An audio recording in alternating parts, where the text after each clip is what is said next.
pero como dice el dicho, la vida es una lucha,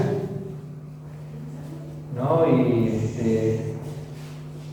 Y en diferentes etapas de nuestra vida uno tiene que lucharla de diferentes formas, ¿no?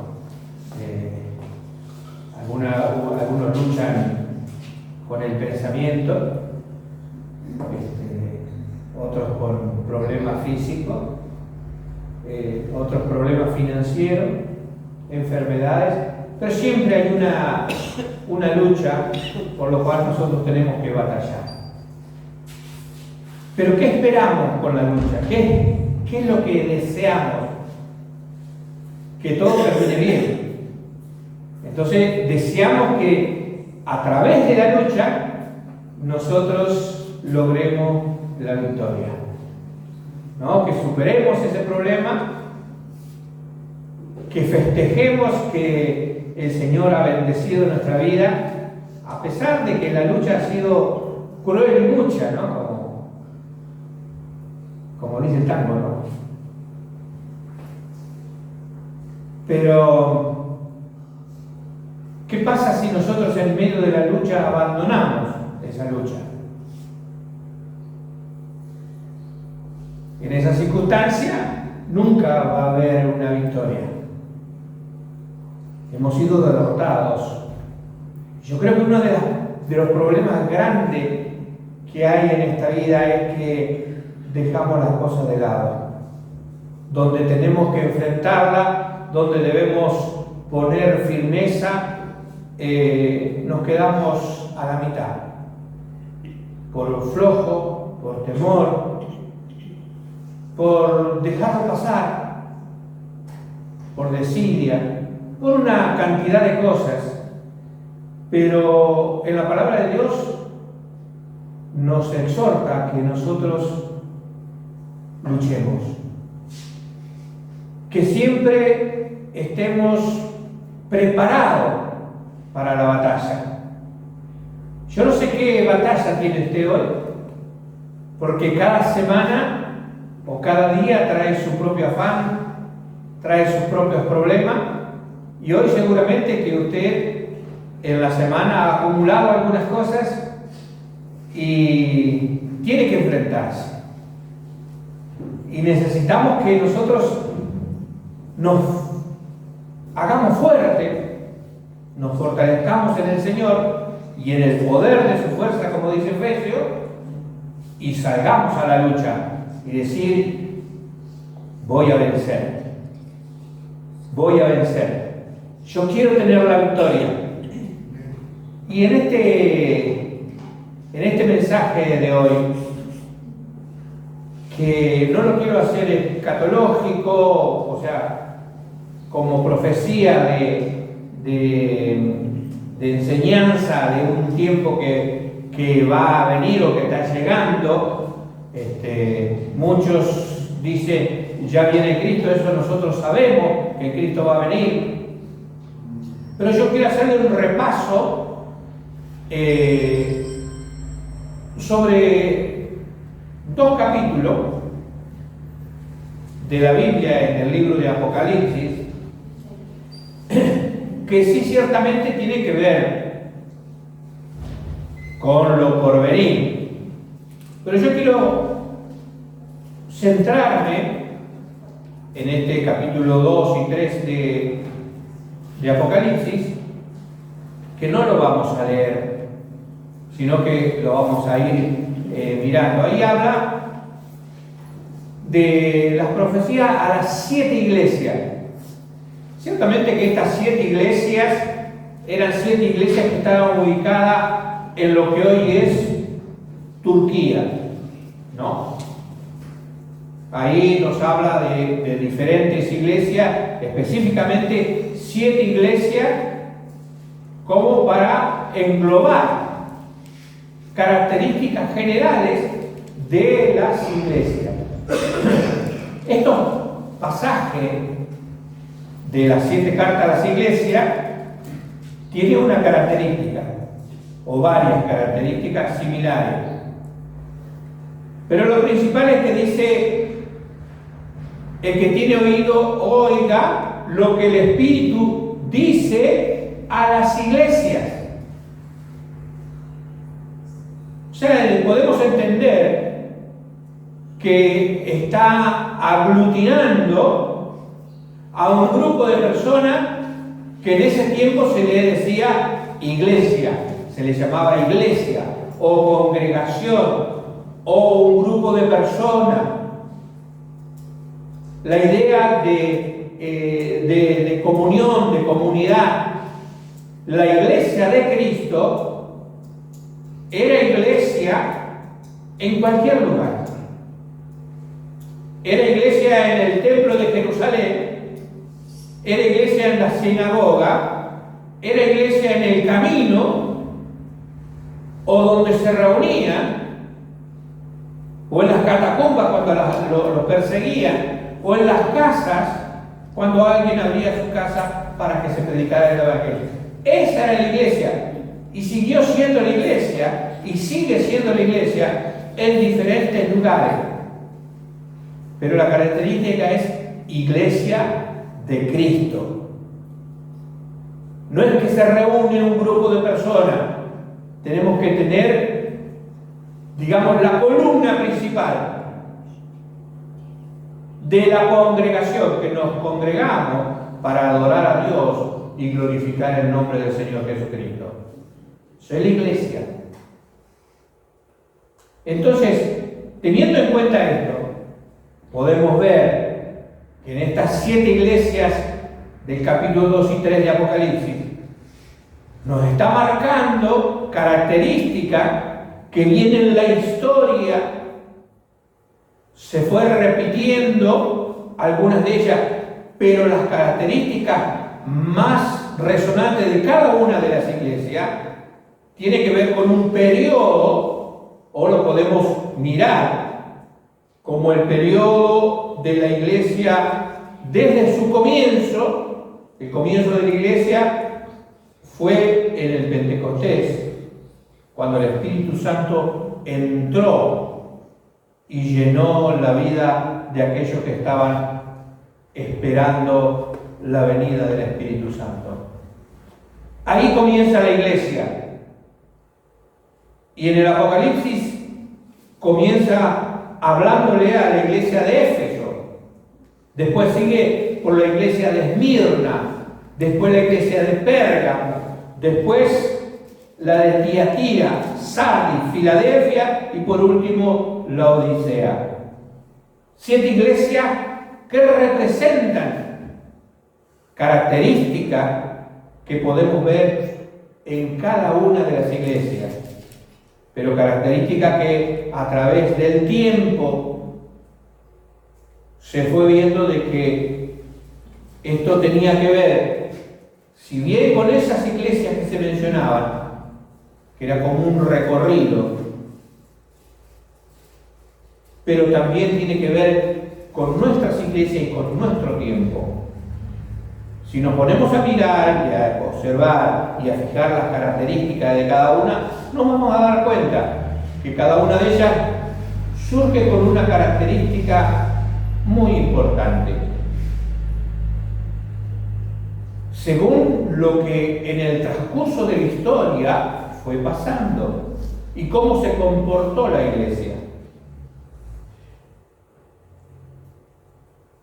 Nosotros cuando estudiamos teníamos un profesor de escatología que para nosotros fue lo máximo en cuanto a profecías y nos enseñaba el libro de Apocalipsis. Algunos de ustedes lo conocieron y tal vez lo han tenido como predicador, maestro o profesor, que fue nuestro hermano Marion Bott. Marion Bott predicaba entre su lengua inglesa norteamericana, un poquito trabadito, pero se le entendía perfectamente lo que decía. Y él se refirió a estas iglesias con nombres específicos que él los propuso como digamos, como una enseñanza. A mí me quedó plasmado eso en mi mente y en mi corazón, entonces yo se los quiero compartir también. Y él, por la característica de cada una de estas iglesias, le ponía un nombre comenzando con la letra M. Entonces a Éfeso, la iglesia de Éfeso, habla como la iglesia maravillosa, una iglesia que en el transcurso y el periodo del tiempo del año 33, cuando llegó el Espíritu Santo, hasta el año 100 después de Cristo, ustedes saben que hubo un transcurso de la iglesia que crecía de una manera maravillosa, porque los discípulos iban por todos los lugares, si bien eran perseguidos y muertos en el camino o en cualquier lugar. Esta iglesia se identificó por predicar con esa pasión el Evangelio del Señor Jesucristo. Por eso es una iglesia maravillosa. Y allí, esa iglesia que en otros lugares la llaman la iglesia apostólica, ya que los apóstoles eran los que llevaban el mensaje, sufrió las consecuencias, dice en ese pasaje que menciona la iglesia de Éfeso: yo conozco tus obras y tu arduo trabajo y tu paciencia. Pero cuando nosotros sufrimos mucho, nos pasan problemas como allí le menciona: has perdido tu primer amor. Y yo creo que una de las características que la iglesia maravillosa o nuestra vida maravillosa del primer tiempo, donde nos enloquecía hacer todo por el Señor, de pronto va decayendo y el Señor te dice: ojo, estás perdiendo esa pasión, has perdido tu primer amor, ese deseo. Es interesante que en cada iglesia que mencionaba este hermano, las características marcaban esa característica de ser, primera, Éfeso, maravillosa; segunda, la iglesia de Esmirna, una iglesia maltratada. Maltratada porque ahí se puso más complicado el problema de la persecución y de la muerte de los cristianos. Ahí, desde, digamos, si queremos atenernos a la historia, desde el año 70 ya comenzó a crecer la persecución y la matanza de los cristianos. Y eso se extendió hacia el año 313, donde la iglesia tenía que esconderse y los mataban si escuchaban algo del Señor Jesucristo. Una iglesia maltratada. Cuando el Señor quiere consolar, digamos, a nuestra angustia, a nuestros problemas, a lo que se nos presenta, yo creo que Él nos dice: yo estoy siempre, yo no te abandono. Y a esta iglesia le dice: yo soy el principio y el fin. Yo soy el primero y el postrero. Usted no se preocupe, yo estoy siempre ahí.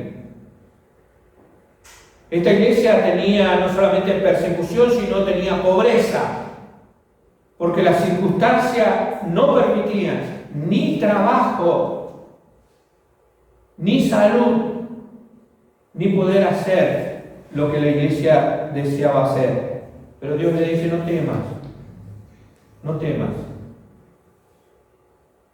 Y yo creo que el consuelo de Dios viene para nosotros cuando nos encontramos en persecución, en problemas, porque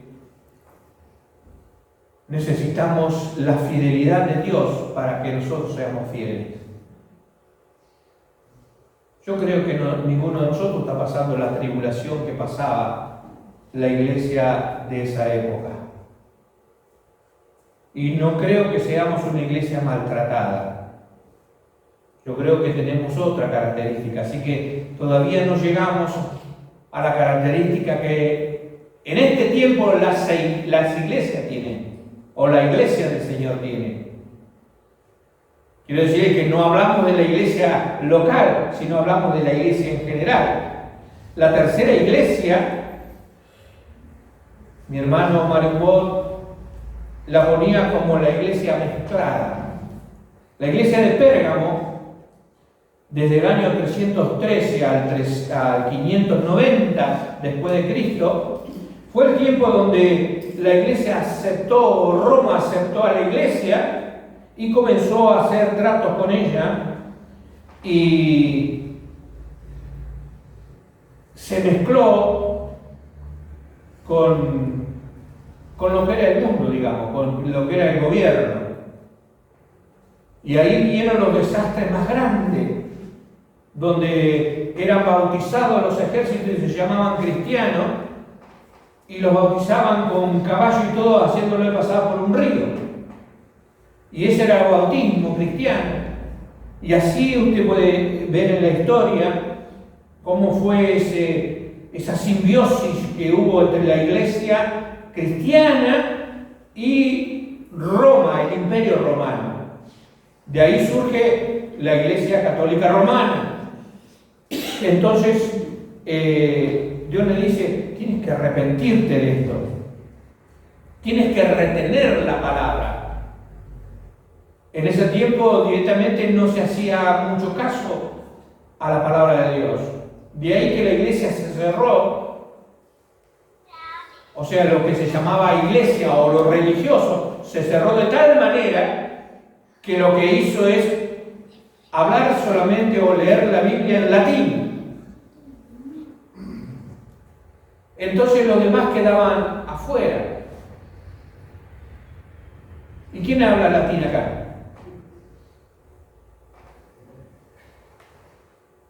Yo lo único que sé de latín es verum, carum, falsum, merum.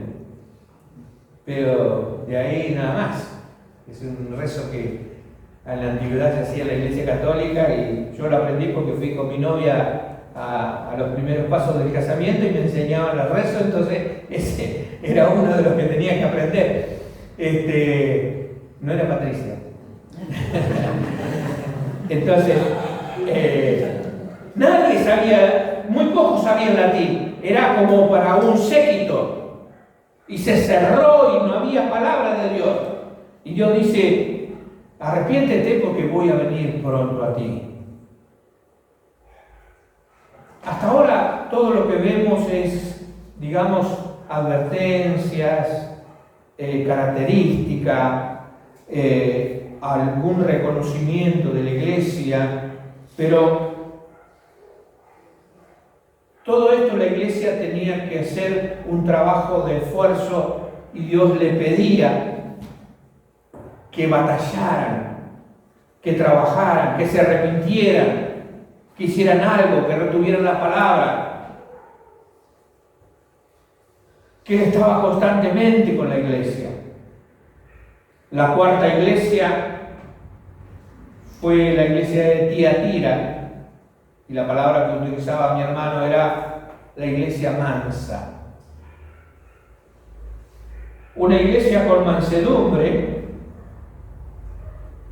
que se quedó quieta a través de la historia por más de 1000 años, desde el año 590 al 1517, donde aquellos que creían realmente en Cristo estaban callados y por debajo de la Iglesia Católica. Y el amor y el servicio de esta persona, y con paciencia, comenzaron a surgir para retener lo que Dios le había dado. Y Dios dice de esta iglesia que cada uno de ellos va a recibir según lo que ha hecho. Y yo creo que a veces el estar quieto, el no decir nada, es participar de la maldad.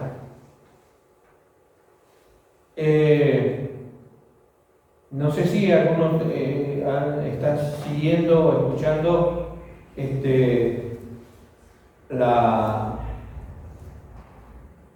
la muerte de esta chica en el Chaco, Pero ahí decía uno de los abogados, dice, bueno, la madre o el padre no tiene por qué acusar a su hijo. ¿No? Las leyes de hoy, o sea, por ser familiar, uno tiene la libertad de mentir y no decir nada, ni acusar a su familiar. La cuestión es que cuando uno queda callado de un mal o de algo que no está bien, es partícipe de eso. Por eso nosotros tenemos que levantar la voz de la verdad y decir, no, esto no es así. Porque a veces nos quedamos callados y el callarse no nos ayuda en nada. Yo creo que esta característica está un poco hoy metida en la iglesia, donde permitimos tantas cosas. Y aún en nuestras iglesias evangélicas se habla y se predica muy livianamente,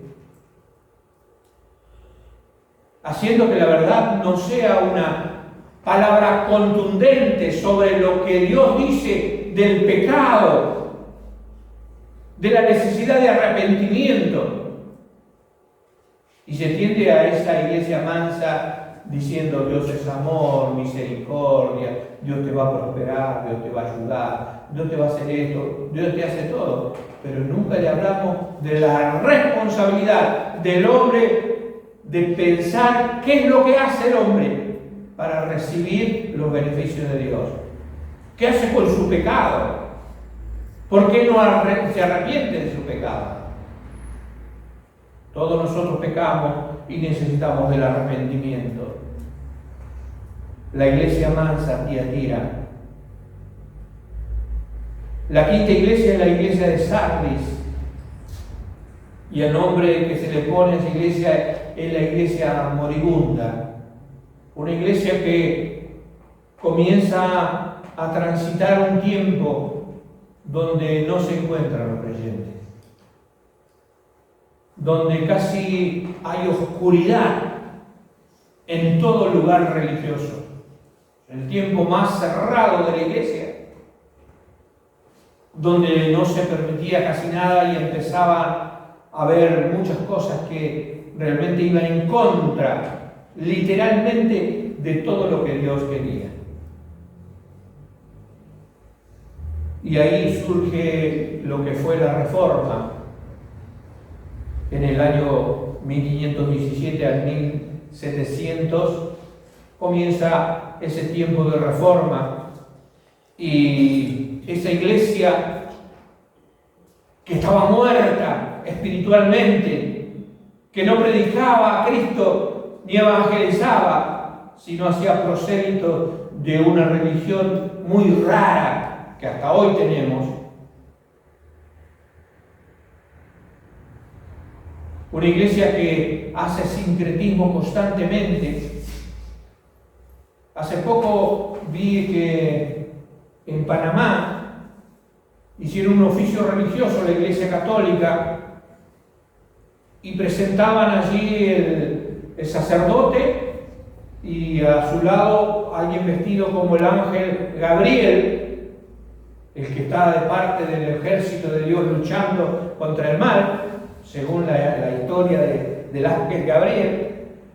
Y estaban representados allí con un hombre con alas, y el pueblo venía vestido de diablo, con diferentes caretas, y venían a pedir perdón.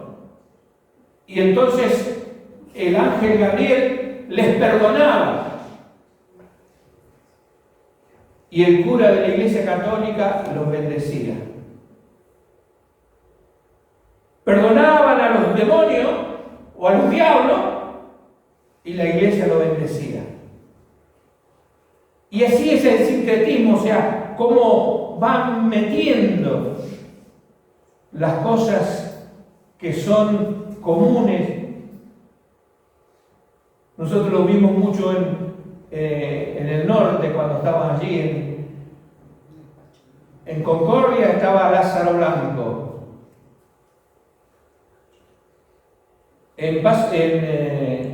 En Curuzupatiá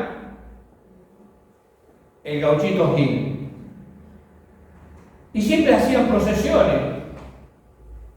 Salía la procesión, iba el cura con su cruz y el Gauchito Gil, como si fuera una virgen, atrás, y hacían toda la procesión para el día del Gauchito Gil. El Gauchito Gil fue un asesino, un ladrón, y no tiene nada de santo. Pero eso es lo que esta iglesia se transformó de la iglesia maravillosa a una iglesia moribunda. Pero viene esta reforma que comienza a tener un atisbo levantando la gracia y la fe de Dios. La fe en Dios.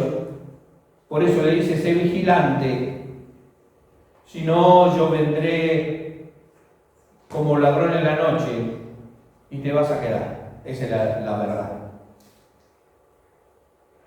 La sexta iglesia es la iglesia misionera. Después de la reforma comienzan las grandes misiones en todo lugar. Nosotros somos parte de eso, o somos hijos de aquellos misioneros que llegaron a predicar el Evangelio a todo lugar. Del 1700, desde la Reforma, al 1900 hubo campañas evangelísticas, misioneros en todo lugar, iban a todo lugar a predicar el Evangelio de Cristo. Se levanta nuevamente la iglesia evangélica como, digamos, como la solución a todos los problemas del ser humano, porque así es como una restauración de la iglesia. Y a esta iglesia Dios le dice, tú has guardado mi palabra y no la has negado. Hablando de la iglesia anterior, que ya estaba moribunda. Retén todo eso lo que tienes. Porque Filadelfia habla del amor, el amor fraternal, el amor que nos une. Y esta iglesia misionera fue la que nosotros tuvimos ya hace un tiempo. Hay misiones, hay misioneros, pero no como en aquel tiempo. Hoy la iglesia es la iglesia, para mí, la iglesia de la Odisea. La Odisea significa gobierno de los pueblos. Y Mario Botte decía, la Odisea, la iglesia mentirosa.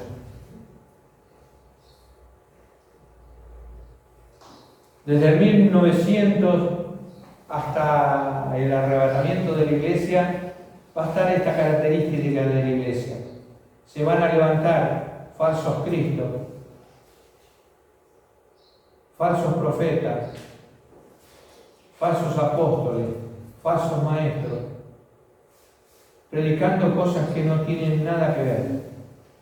La vez anterior, cuando estuvimos hablando,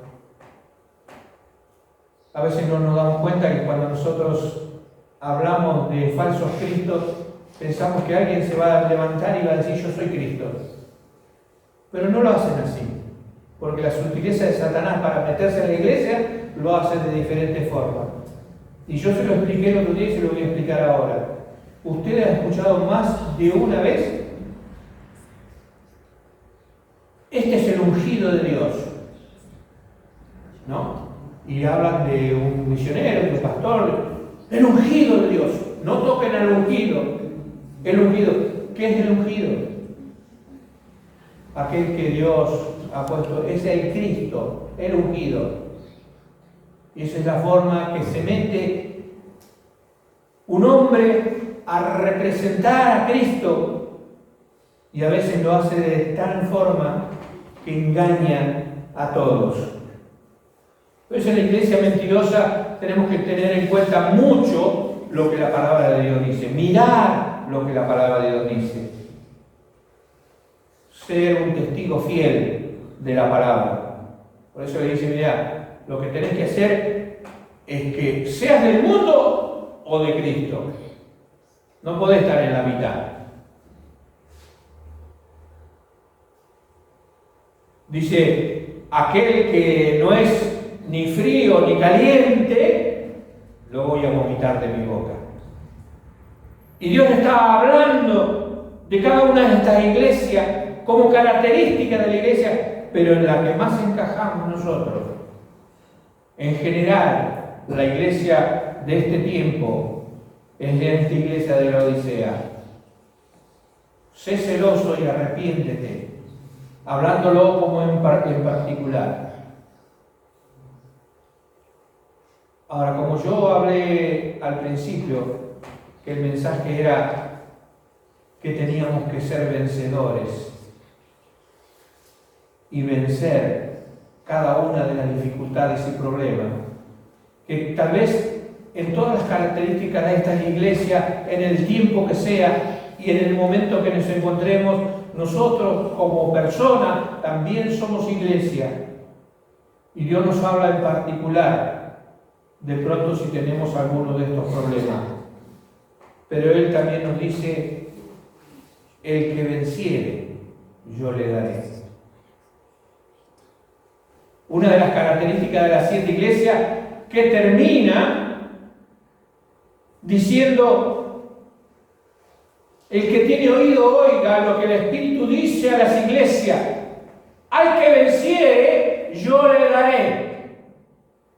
Y habla de los victoriosos, de los vencedores, de aquellos que no se dejaron envolver por los problemas, que siguieron adelante a pesar de las circunstancias, a pesar de ser perseguidos, a pesar de que las tinieblas se llegaron hasta el lugar de la predicación, que los problemas vinieron sobre su vida.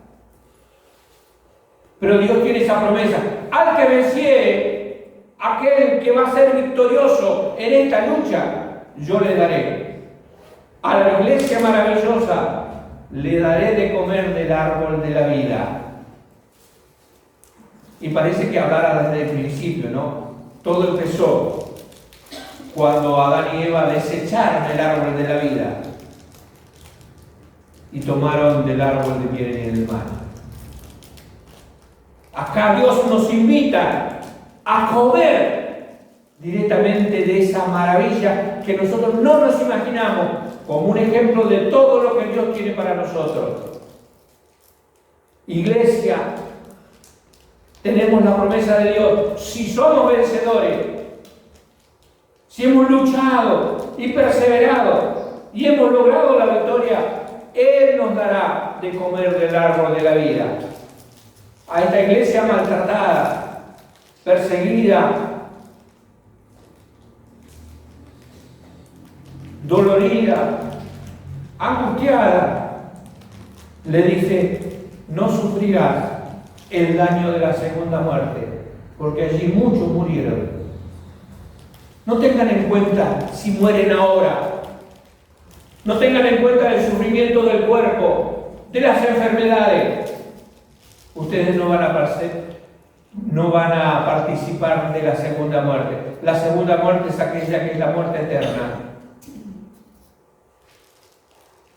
Aquella que está preparada para Satanás y los ángeles y todos aquellos que no aceptan a Cristo como Salvador. Nosotros no sufriremos daño en la segunda muerte. No nos va a tocar.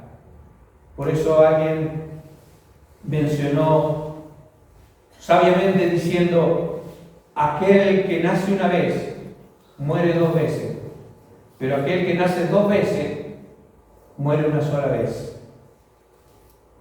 Hablando de esta maravilla que es el nuevo nacimiento. Nacemos naturalmente, pero también nacemos espiritualmente. La segunda muerte no nos va a tocar.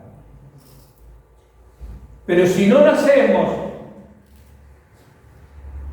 del Espíritu nuevamente, vamos a tener la muerte de este cuerpo, la muerte de este tiempo, pero también la muerte eterna. Así que tenga en cuenta de que las promesas de Dios son para el que vence, aquel que triunfa. En la iglesia mezclada con todo el problema de esas mezclas que hoy también se dan, dice: yo le daré de comer del maná escondido y le daré una piedrecita blanca, y en esa piedrecita escrita un nombre nuevo. Muchas cosas se dicen de esto, pero por empezar yo quiero que ustedes entiendan que el maná escondido está hablando, haciendo referencia a ese maná que Dios les dio cuando tenían la necesidad de comer y no tenían cómo alimentarse, y Dios mandó ese maná. Ese maná se corrompía el otro día, o sea, se echaba a perder. Sin embargo, Dios lo pudo mantener en el día viernes para que el sábado pudieran comer sin recogerlo. Pero también, por mucho tiempo, un pedazo de ese maná estuvo en el arca del pacto, por mucho tiempo, sin echarse a perder. Quiere decir que Dios te va a dar de comer de algo que no se corrompe, porque es de Él. De algo que no se puede mezclar, de algo que no se puede corromper con otra cosa. Pero también dice: te dará una piedrecita blanca. Y también a mí me llama mucho como algo mucho más cariñoso de lo que significa, ¿no? Los nombres. Y tal vez alguna vez lo mencioné, pero en la antigüedad se utilizaban, bueno, los judíos utilizaban, o los sacerdotes usaban el urín y tumín, dos piedras que determinaban ciertas cosas, ¿no es cierto? O lo bueno o lo malo. Pero la ley en ese tiempo, en otras cuestiones oficiales de otros países, también se usaba una piedra blanca y una piedra negra para determinar lo bueno y lo malo. Pero ninguna tenía nada escrito. Y eso me llamó la atención, y entonces estuve indagando, buscando. Y la única forma que se encuentra en la historia de que alguien entrega una piedra escrita con su nombre es cuando se hacían fiestas en la antigüedad y se hacían banquetes, y entonces la piedrecita con su nombre era tarjeta de invitación. A mí me pareció maravilloso eso, por eso de pronto yo siempre sentía algo más cariñoso en cuanto a la piedrecita blanca. Yo creo que es la invitación a estar en esa cena con Jesús, en esa cena que Él va a tener con su iglesia. Y ahí va a estar su tarjeta en una piedra con su nombre. Invitado especial para estar con el Señor Jesucristo. Aunque haya mezcla, aunque haya problema, usted puede ser uno de los invitados. No todo el que me dice Señor, Señor entrará al reino de los cielos, pero usted va a tener la piedrecita blanca que le va a dar la entrada a ese banquete. La iglesia de Tiatira, la iglesia mansa, Dios le dice: yo te daré la estrella de la mañana. Esta iglesia que se mezcló, que tomó la iglesia católica, que estaba en oscuridad, dice: yo te daré la estrella de la mañana. Hablando de esa estrella que ilumina, que trae luz, y habla de la gloria de Dios presente en cada uno de nosotros. Eso es lo que Dios te quiere dar. Una estrella que ilumine tu vida, que muestre que realmente eres diferente, que no estás en la oscuridad de la mezcla de los demás. La quinta iglesia, la iglesia de Sardis, la iglesia moribunda, la que ya no tenía esperanza, solamente cuando vino un vestigio de razón con la Reforma, a esa iglesia le dice: yo te voy a vestir, pero te voy a poner un vestido blanco para que te identifiques con la santidad, para que comiences a hacer la diferencia, para que entres a ese banquete diciendo: yo he sido uno de los elegidos y Dios me ha vestido de pureza. Porque había que sacarse todo aquello que la iglesia había hecho. La iglesia estaba moribunda, no es esta vestimenta de un moribundo, no es una mortaja, es un vestido de fiesta donde Dios nos ha invitado. La séptima iglesia, la iglesia misionera, dice: aquellos que predican, que van a todos lados, que tienen la pasión por el Evangelio, yo le daré un lugar especial, serán columnas del templo. Y lo pondré allí y no podrán salir, porque van a estar permanentemente en el templo. Y pondré el nombre de la Jerusalén y un nombre nuevo que solamente yo conozco, el nombre nuevo de Dios. Algunos que han imaginado algunos de los nombres de Dios, a mí me gustaría que ese nombre fuera mi Salvador.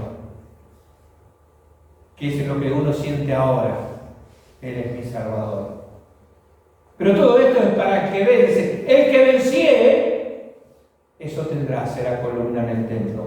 Por último, la iglesia que yo creo que estamos nosotros viviendo, una iglesia que no está hablando de la verdad, una iglesia que no habla del testigo fiel, que es el Señor Jesucristo, que no es ni fría ni caliente, no es de afuera ni de adentro, que se mueve entre ideas y filosofía, le pide que se arrepiente, y si lo hace, aquel que se arrepiente, y si al que venciere, le haré que se siente conmigo en el trono. Y esto nos habla como un final, diciendo: allá en la gloria del Señor estaremos sentados junto al Señor Jesucristo en su trono. Pero el que venciere, necesitamos victoria, necesitamos ganar cualquier batalla que se nos presente. La iglesia puede pasar, como ha pasado, diferentes circunstancias, pero nosotros, como hijos de Dios, como templo de Dios, como templo del Espíritu Santo, como hijos santos, elegidos por Él, debemos vencer, luchar y vencer, ser victoriosos, porque la victoria está en nuestro Señor Jesucristo. Amén.